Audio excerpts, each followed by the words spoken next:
Hi everyone, आज हम लोग सबसे पहले जो डिस्कस करने जा रहे हैं वो हमारा इस बार है हिस्ट्री प्रोजेक्ट के बारे में for the first term exam 2020 और 21 का। इसमें सबसे पहले हम लोग को करना कैसे, क्या है प्रोजेक्ट, ये सब चीज के बारे में समझना है। वैसे तो आप लोग बुक्स वगैरह कॉपीज वगैरह लिए होंगे जरूर, ऐसी बात नहीं है। आपके पास में फाइल्स है और कॉपीज वगैरह बहुत सारा होगा। अब करना क्या है कि एक एक सब्जेक्ट का जैसे जैसे आपको आएगा, साइंस का तीनों सब्जेक्ट वगैरह सब है, फिर इसके बाद में सोशल साइंस जिसमें हिस्ट्री ज्योग्राफी आता है, फिर हिंदी है, जीके है, बहुत सारा सब्जेक्ट जो है उसका प्रोजेक्ट आप लोग को मिलेगा। तो एक एक करके आप फाइल का यूज करते चले जाइएगा। इसके बाद अगर फाइल के बाद अगर आपके पास में कॉपीज है और फाइल पूरा का पूरा कंप्लीट हो गया तो आप कॉपीज में भी अपना जो प्रोजेक्ट है उस प्रोजेक्ट को कंप्लीट कर लीजिएगा। बाहर से कोई भी फाइल या कॉपीज वगैरह मत लीजिएगा, स्कूल का ही फाइल और कॉपीज का आप लोग यूज करोगे। दूसरी बात, अब हम लोग आते हैं सबसे पहले कि प्रोजेक्ट जो बनाने का जो तरीका हम लोग का, तो आपके पास में जो स्कूल का कॉपी है ना उसमें देखिएगा कि पूरा का पूरा स्कूल का लोगो वगैरह फर्स्ट पेज में आपको दिया ही हुआ है। उसमें कोई भी कवर ओवर करने का कोई काम नहीं है, आपको वैसे ही रखना है आपको, ठीक है। इसके बाद से जब पेज उल्टाओगे तो फर्स्ट पेज में जो है ना सबसे पहले आप अपना नेम लिखोगे, क्लास लिखोगे, सेक्शन नेम लिखोगे और रोल नंबर रहेगा तो रोल नंबर लिखोगे। अगर रोल नंबर नहीं है तो कोई बात नहीं है, आप सिर्फ नेम, क्लास और सेक्शन और रोल नंबर है तो लिखना है, ठीक है। अब एक बात और समझ लेना, हम लोग जो करने जा रहे हैं ना इसमें थोड़ा सा डेकोरेशन वगैरह भी हम लोग अगर इंटरनल पार्ट मतलब भीतर का जो पोर्शन है उसमें अगर हम लोग करें कॉपी के अंदर में तो कोई भी प्रॉब्लम नहीं है। सिर्फ याद रखना आपको कि रेड और पिंक ये दो कलर का यूज नहीं करना है, बाकी आप स्केच पेन का यूज करिए, चाहे आपके पास में ग्लिटर वगैरह सब है तो उसका यूज करिए, कोई प्रॉब्लम नहीं रहेगा, समझ गए। तो फर्स्ट पेज में आपने क्या लिखा, नेम, क्लास, सेक्शन और रोल नंबर लिख लिया। इसके बाद में हम लोग आते हैं इंडेक्स में। इंडेक्स का मतलब होता है कंटेंट्स वगैरह। अब कंटेंट्स का क्या है, ध्यान से सुनना है कि कौन कौन सा पेज में आप क्या क्या लिख रहे हो, कौन कौन सा पेज में, जैसे नेम वगैरह का आपका कौन सा पेज होगा, इंडेक्स का कौन सा पेज है, फिर इसके बाद में आप इंट्रोडक्शन को कौन से पेज में रख रहे हो, फिर आपका जितना सारा प्रोजेक्ट वगैरह दिया जा रहा है वो सब कौन कौन सा पेज में, ये सारा का सारा चीज आपको इस इंडेक्स के अंदर में लिखना है। नेक्स्ट पॉइंट जो हमारा है वो इंडेक्स के बाद में आता है इंट्रोडक्शन का। इंट्रोडक्शन में यानी इंट्रोडक्शन का मतलब कि आपको परिचय देना है, एक तरह से उसके बारे में समझाना है। तो किसके बारे में समझाना है, ध्यान से सुनना है। जैसे चैप्टर 1 में मैंने यहां पर दिया राइज ऑफ क्रिश्चियनिटी, चैप्टर 3 दिया मैंने rise and spread of Islam, और चैप्टर 12 दिया आवर कॉन्स्टिट्यूशंस। ये सारे के सारे चीज आपके फर्स्ट टर्म एग्जाम में आ रहे हैं, समझ गए। तो जब आप इंट्रोडक्शन में जाइएगा तो राइज ऑफ क्रिश्चियनिटी के बारे में ज्यादा ब्रीफ करके लिखने का काम नहीं है। स्टार्टिंग का जो पॉइंट देखिएगा चैप्टर में जो है ना वहां से आप 3-4 लाइन या 2 लाइन जो भी मिलेगा वो यहां से लिख सकते हो। Rise and spread of Islam के बारे में भी आपको वैसे ही करना है, और सेम आपको आवर कॉन्स्टिट्यूशन का जो पार्ट है वहां पर में भी आपको सेम करना है। ये सारे के सारे चीज आपको आ जाएंगे इंट्रोडक्शन में। यहां तक कंप्लीट हो गया आपका। इंट्रोडक्शन के बाद जो पेज होगा वहां से आप चैप्टर 1 लोगे और राइज ऑफ क्रिश्चियनिटी लिखोगे, थोड़ा सा बोल्ड करके बढ़िया से ऊपर में सजा के। अब जब राइज ऑफ क्रिश्चियनिटी आपने लिख लिया तो उसमें देखिएगा life of the Jesus Christ and his teaching के बारे में दिया हुआ है। मतलब क्या है कि जीसस का कब जन्म हुआ था, फिर वो बड़ा होकर के उन्होंने क्या क्या किया, और फिर इसके बाद में इनकी टीचिंग्स वगैरह क्या थी, ये सारा का सारा पॉइंट्स आपको लिखना है। सेम जैसे ये कंप्लीट होगा उसके बाद वाले पेज में आ जाइएगा, चैप्टर 3 लिख करके आप rise and spread of Islam उसी तरह से बोल्ड करके लिखिएगा, और लिखने के बाद में इसमें life of prophet Muhammad and his teachings के बारे में आपको पूरा का पूरा कंप्लीट करना है। बचपन का लाइफ इनका कैसा था, कब ये मतलब जन्म लिए थे, और फिर इनकी टीचिंग क्या क्या थी, कहां कहां ये सब गए थे, सारा का सारा पॉइंट्स आपको बुक्स में मिल जाएगा। इसके लिए आपको कहीं भी जाने का दरकार नहीं है, कहीं भी जाने का आपको काम नहीं है। इंटरनेट हो चाहे कहीं भी आपको वहां से कोई इंफॉर्मेशन वगैरह लेना नहीं है। थर्ड में आते हैं हम लोग चैप्टर 12 आवर कॉन्स्टिट्यूशंस। इसमें भी शॉर्ट डेफिनेशन सामने में दे देना है आपको। जो इंट्रोडक्शन में जब आप लिखते हो ये आवर कॉन्स्टिट्यूशन, आप क्या करोगे, एक तरह से बोल्ड में लिखोगे। बोल्ड में लिखने के बाद में सबसे पहले डिफाइन करना आप कॉन्स्टिट्यूशंस के बारे में। ये जैसे ही कंप्लीट हो जाए नेक्स्ट पेज या चाहे उसी में अगर जगह है तो आप framing of the our constitutions लिखिएगा, और फिर इसके बाद में फंडामेंटल राइट का डेफिनेशन भी आपको लिखना है, फंडामेंटल राइट का डेफिनेशन भी लिखना है, और name of all fundamental rights का भी लिखना है, मतलब सारा नाम भी लिखना है। ये सारे के सारे चीज आपके बुक में पेज नंबर 121 में आपका दिया हुआ है। ये सभी के सभी पॉइंट जो है ना वो आपको बुक्स में मिल जाएगा। यहां तक तो हम लोगों ने फॉर्मेट समझ लिया कि आखिर कैसे हम लोगों को हिस्ट्री का प्रोजेक्ट वगैरह बनाना है, और वैसे भी आप लोग क्लास 6 में बनाए हो। अब हम लोग फिर से आते हैं इसमें राइज ऑफ क्वेश्चन डी। जैसे मैंने कहा, जहां से आप स्टार्ट कर रहे हो ना, तो राइट हैंड साइड से आप स्टार्ट करोगे पेज का। आप क्या कर रहे हो, राइट हैंड साइड से पेज का स्टार्ट कर रहे हो। अब आप तो राइट हैंड साइड से लिखोगे, लेकिन करना क्या आपको, लेफ्ट साइड में ना एक पिक्चर जो है ना वो रिलेटेड इस चैप्टर से आपको जो भी मिलेगा, जैसे जीसस का मिल गया तो आप वो पिक्चर जो उसमें एक तरह से उस चैप्टर में, मतलब लेफ्ट साइड में जो पेज रहेगा उसमें आप जीसस का पिक्चर उसमें पुट कर दोगे।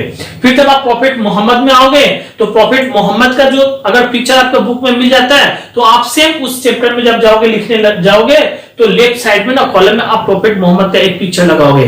अगर प्रॉफेट मोहम्मद का पिक्चर नहीं आपको मिल रहा वहां तो देखिएगा काबा वगैरह सब कर दिया हुआ है, उसी चैप्टर से रिलेटेड कोई भी पिक्चर जो है ना आप उस पेज में पुट करोगे।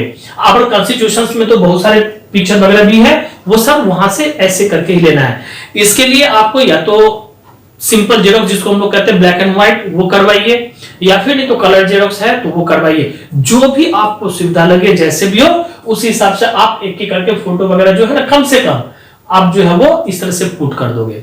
समझ में आ गई बात? तो इस तरह से आपने क्या किया, हिस्ट्री का प्रोजेक्ट यहां तक तो कंप्लीट कर लिया। इसके बाद जो पेज आपका आएगा सामने का, मतलब अगला जो पेज आएगा वहां आपको कंक्लूजन देना है। क्या देना है इसमें, आपको कंक्लूजन देना है। अब देखिए कंक्लूजन में क्या लिखना है आपको, ये ध्यान से सुनना है। कंक्लूजन में आपको जैसे हिस्ट्री का प्रोजेक्ट दिया गया, आपने जो प्रोजेक्ट किया वो प्रोजेक्ट आपको कैसा लगा, इस प्रोजेक्ट वगैरह को बनाने में जो है ना वो आपको कौन कौन सा मदद वगैरह सब किए, हेल्प किए, तो ये सारा का सारा पॉइंट्स आपको इस कंक्लूजन के अंदर में आपको जो मतलब ये लिखने के बाद में जो अगला पेज आएगा उसमें आप कंक्लूजन में ये चीज को डालिएगा। और ये जब कंप्लीट हो जाएगा उसके बाद में आप बिब्लियोग्राफी लिखिएगा। बिब्लियोग्राफी लिखने में कुछ नहीं है, बस ये पास्ट एंड प्रेजेंट लिखना है, आपके बुक का नाम जो दिया गया वो, फिर www.google.com करके आपको ये चीज लिख देना है। यही आपका बिब्लियोग्राफी कहलाता है। इसके बाद में जो हम लोग फॉर्मेट बताए थे कि एमसीक्यू टाइप का क्या होगा नहीं होगा, वो सब भी अब अगले में हम दिखा रहे हैं। वो चीज आप बढ़िया से सुनिए, समझिए और करने की कोशिश करिएगा।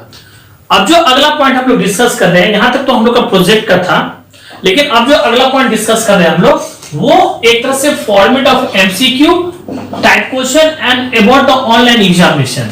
अब ये ऑनलाइन एग्जाम के बारे में भी समझना है और एमसीक्यू टाइप का क्वेश्चन में आपका कैसे किया आएगा ये सब भी समझना है। और उसके बाद में अब जो पॉइंट एक एक करके समझाते जा रहे हैं ना उसको ध्यान से सबसे पहले समझना है। देखिए ऑनलाइन एग्जाम देने के लिए सबसे पहले एक चीज याद रखना है कि आपका री एडमिशन होना बहुत जरूरी है वहां पे, क्योंकि जब तक आपका री एडमिशन नहीं हुआ रहेगा तब तक आप एग्जाम वगैरह नहीं दे सकते हो, क्योंकि तो आपका नाम स्कूल के पास है ही नहीं। आपका अगर यूजर नेम पासवर्ड वगैरह सब कुछ बन भी गया है और आप ऑनलाइन क्लासेस वगैरह कर भी रहे हो, लेकिन अगर आपका री एडमिशन वगैरह नहीं हुआ है तो हो सकता है मे बी स्कूल आपको एग्जाम से रोक सकता है, क्योंकि तो आपका कोई वहां पर में मतलब प्रूफ नहीं है कि आप इस क्लास में पढ़ रहे हो या जो कुछ भी है। तो इसके लिए सबसे पहला पॉइंट आपका है ये रिलेटेड टू विद री एडमिशन। मतलब क्या, आपको री एडमिशन होना जरूरी है और जो फी वगैरह है स्कूल का वो यहां तक क्लियर करके रख लेना आपको सितंबर तक का। तो ये सबसे पहला पॉइंट हम लोग के पास में आ गया।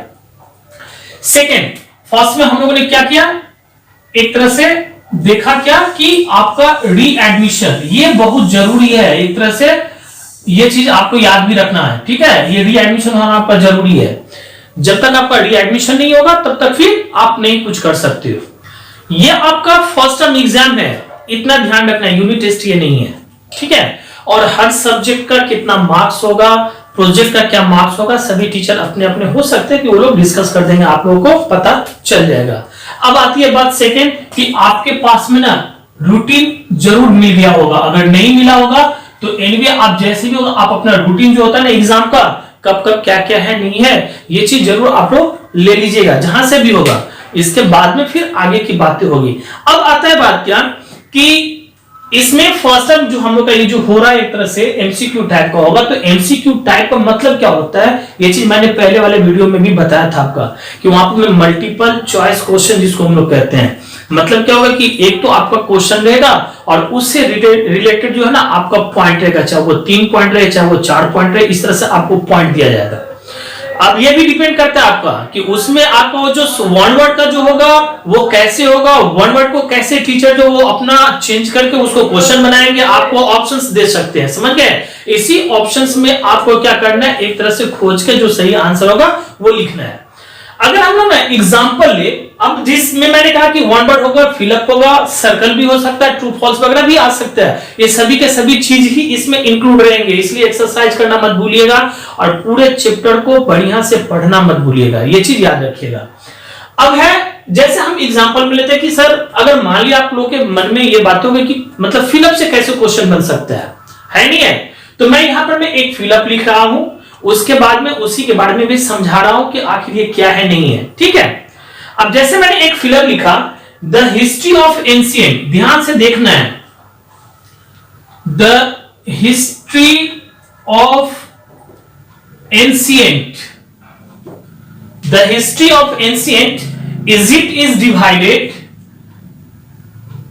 इजिप्ट इज डिवाइडेड डैश, इसके बाद में हो गया आपका dash, divided into dash, into dash period.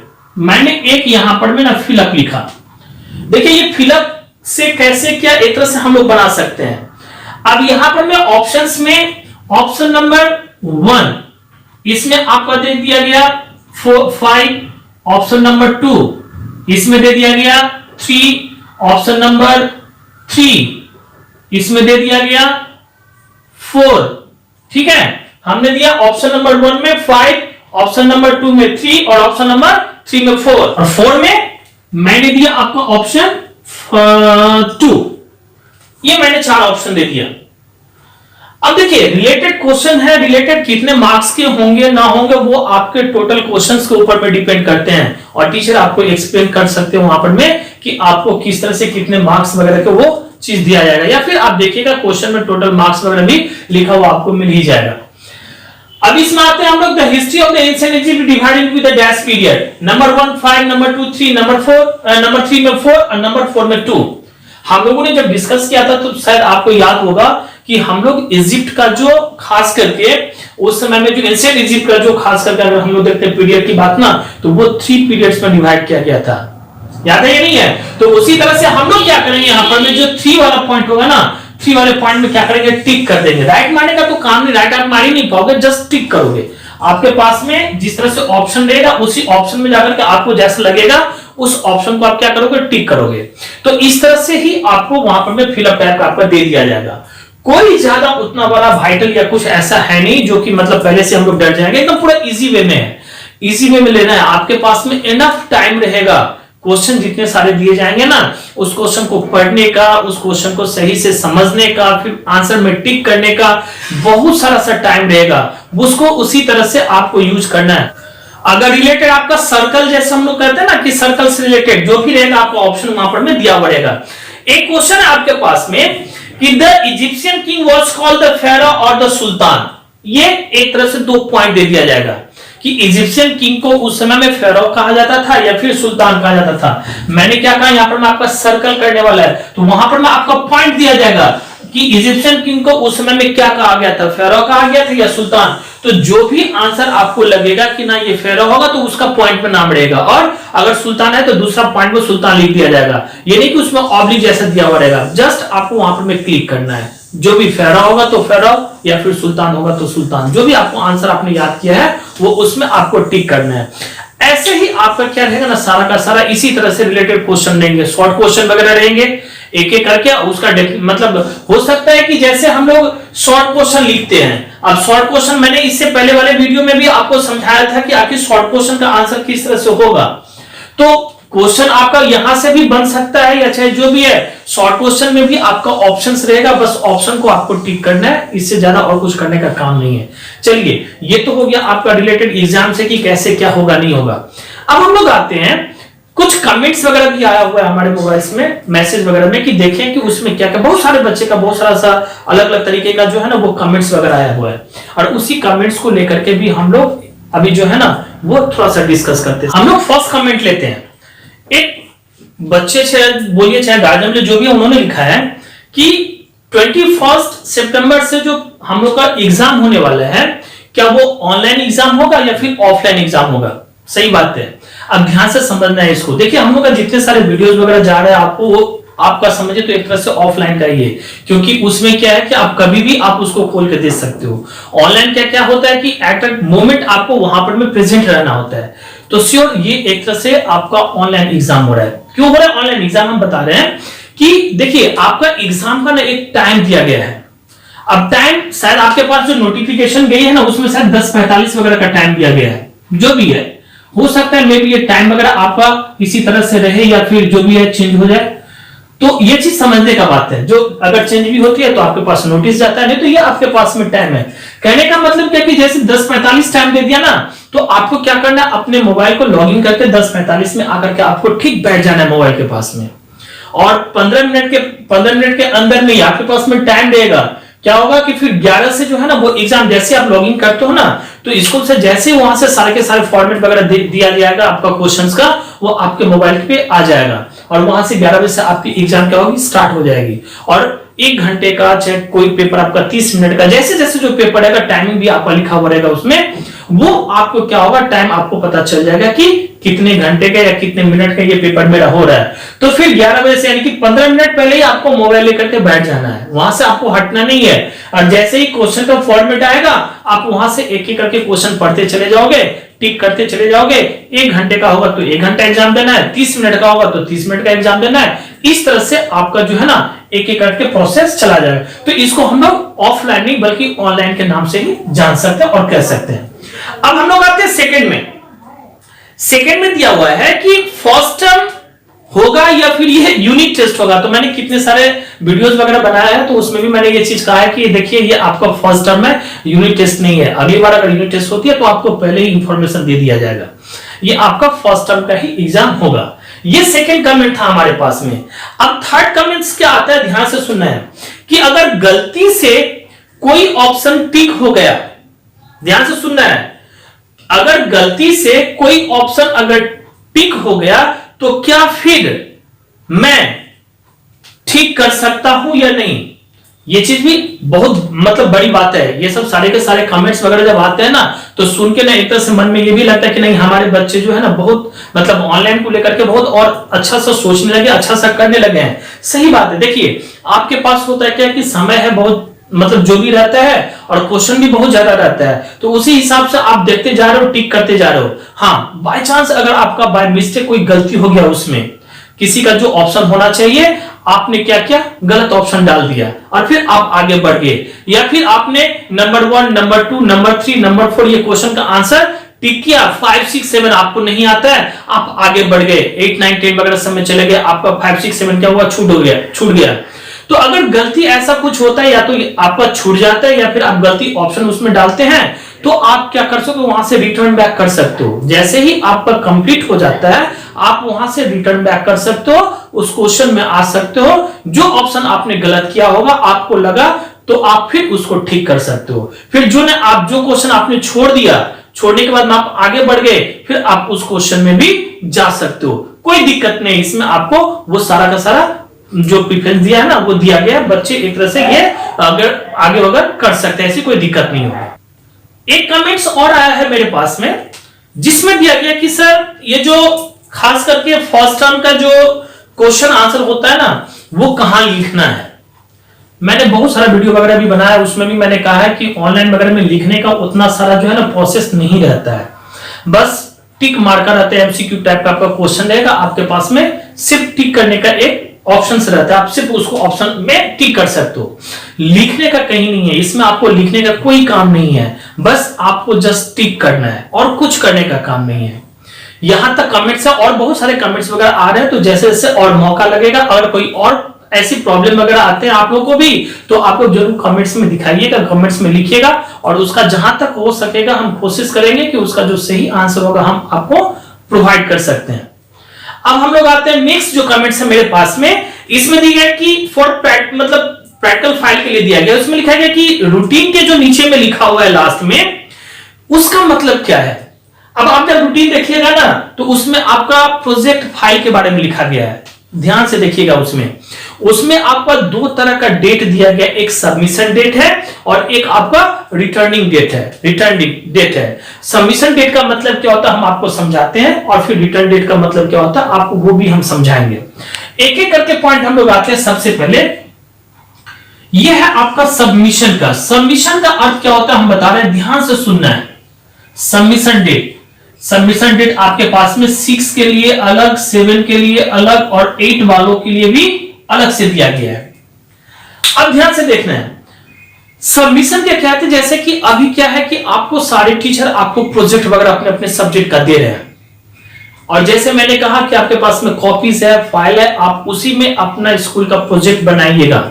अगर आपका फाइल खत्म हो जा रहा है, बहुत सारे सब्जेक्ट वगैरह भी है, अगर फाइल आपका खत्म हो जा रहा है, कंप्लीट हो जा रहा है, बाकी सारे जितने कॉपीज वगैरह है आप उसमें जरूर प्रोजेक्ट अपना बनाइएगा, कोई प्रॉब्लम नहीं रहेगा आपका। ये हो गई बात।